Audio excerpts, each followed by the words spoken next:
ஒரு சிலர் ஆண்டவர் ஸ்பெஷலா தனியா அலங்கரிக்கும்படியா, தனியா நிக்க வைக்கும்படியா, உங்க வம்சத்துல இருக்கிற எல்லாரை விட ஆண்டவர் உன்னை பெருசா நிக்க வைக்கும்படியாக இந்த ஜெபத்திலே ஒரு சிலரை ஆண்டவர் தேடிட்டே இருக்கிறார். யார ஆண்டவர் தேடுறாருன்னா, மகன் எல்லாத்தையும் விட்டுட்டு என் கூட டைம் ஸ்பெண்ட் பண்றதுக்கு நீ ரெடியா இருக்கிறியா?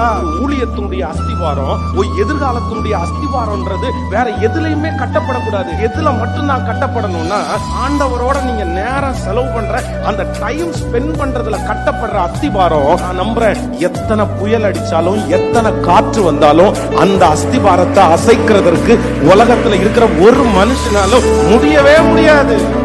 உயர்த்த போறேன். உன் குடும்பத்துல இருக்கிறவங்க எல்லாம் ஒரு நாள் உன்னை ஆச்சரியமா பார்ப்பாங்க. உன் கைகளை நான் கோடிகளுக்கு நம்புவேன். உன்னை லட்சங்களுக்கு முன்னாடி நான் உன்னை நிறுத்துவேன். எப்போ அப்படின்னு சொன்னா, என் கூட நீ தனி டைம் ஸ்பெண்ட் பண்ணுவாயான்னு நான் நம்புறேன். உங்களை எட்டாத உயரத்துல கர்த்தர் கொண்டு போய் நிக்க வைக்க வல்லவன்.